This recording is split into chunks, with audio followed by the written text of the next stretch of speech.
Maria's son runs to her at the gate. "Did you win?" he asks. She kneels, hugs him. "No," she says, smiling with tears in her eyes. "I didn't win. I belonged."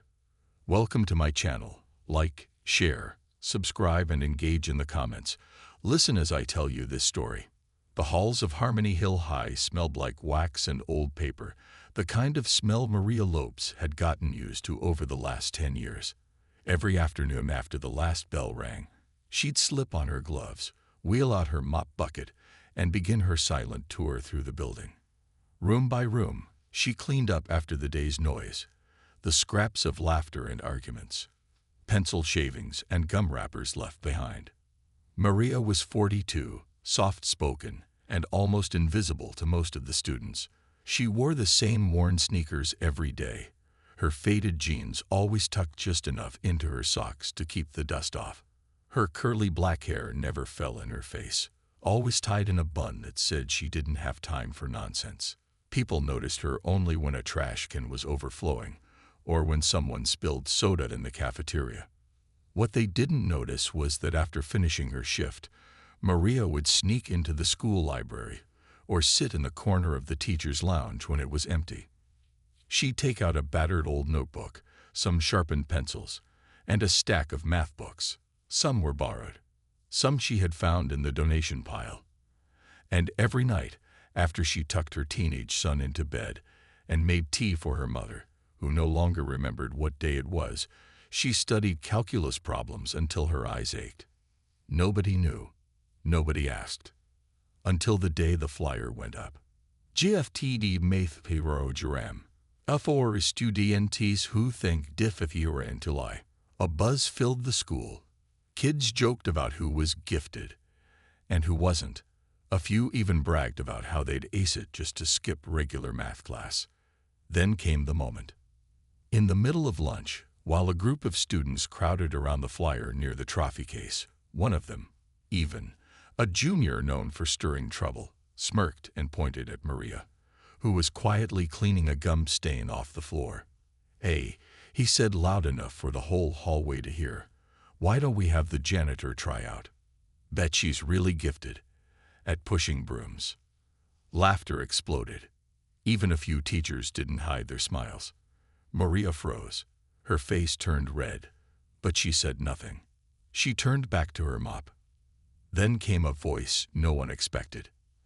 "Actually," said Principal Baines, stepping out of his office, "that's not a bad idea." The hallway went silent. Mr. Baines was new, still figuring out the school's quirks, but people already respected him. He was tall, calm, with a slow way of talking that made people listen. "Ms. Lopes," he asked kindly, "would you be willing to try one of the sample problems?" Maria's hands tightened around the mop handle. Her heart beat like a drum. All eyes were on her, something she hated. She forced a smile. "I clean your floors, not your boards." "Maybe," Mr. Baines replied. "You can do both." And just like that, the joke became a challenge. A quiet janitor with chalk dust in her dreams was about to step into a world no one thought she belonged in. She didn't know it yet, but everything was about to change. The next day, the entire school buzzed with rumors. Maria was going to try the gifted problem. Some called it brave.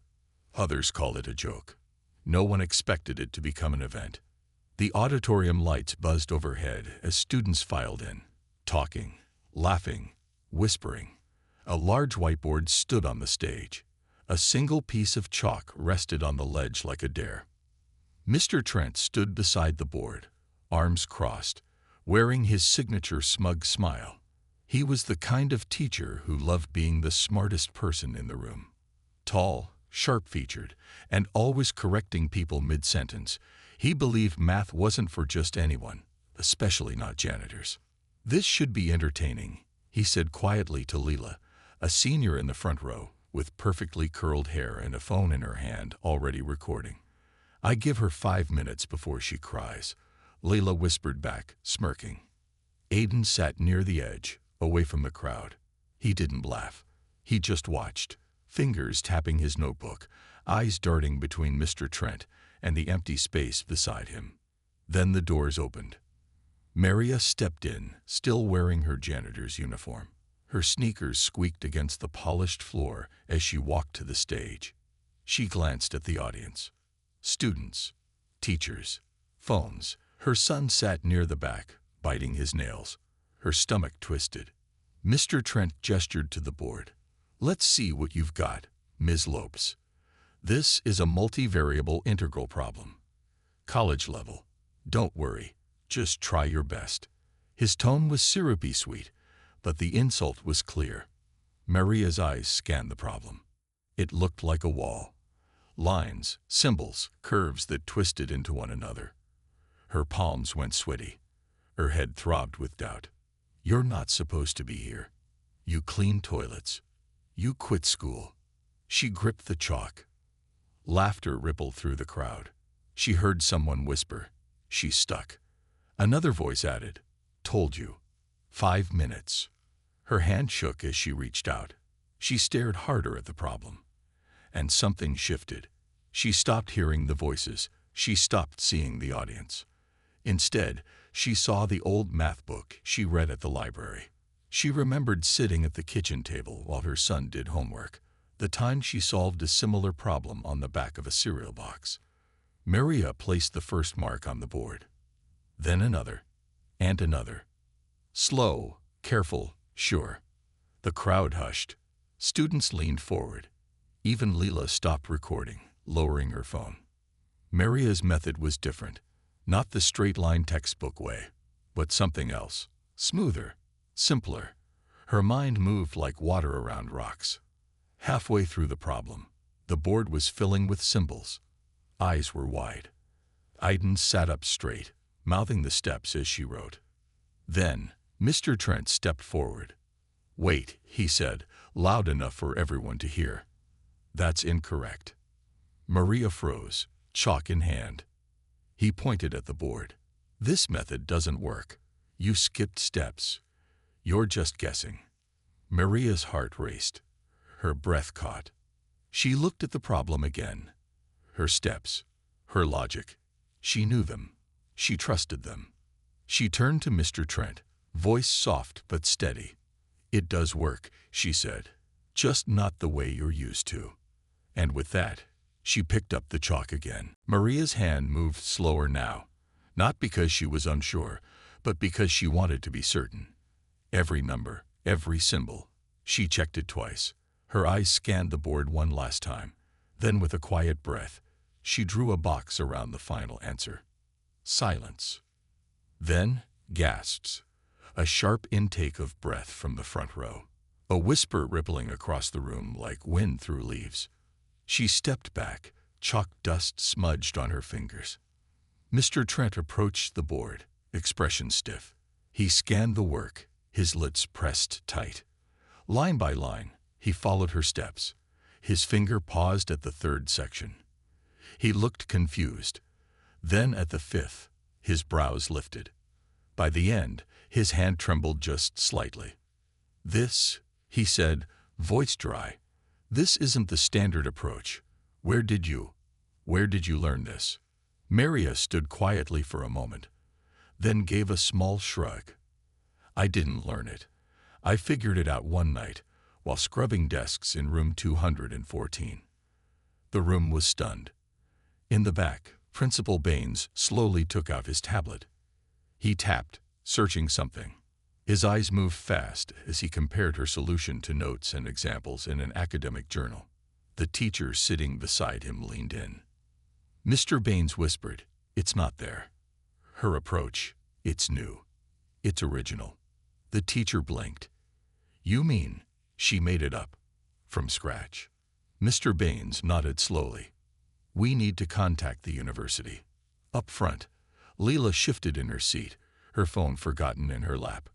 "Wait," she said, voice unsure. "Can you teach me that trick you did?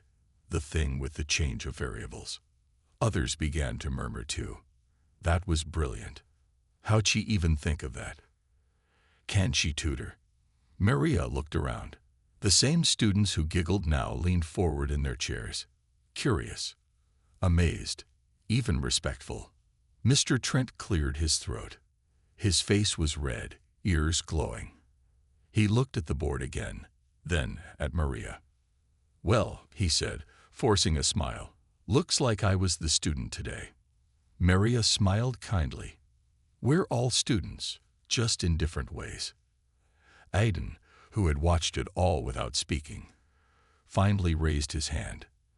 "Ms. Lopez," he said shyly, "do you think maybe we could talk math sometime? I have questions." She nodded. "Of course." In that moment, the janitor wasn't just someone who cleaned up after others. She was the smartest person in the room. She hadn't just solved a problem. She had rewritten the rules. And no one would ever look at her the same way again. The school was quiet now.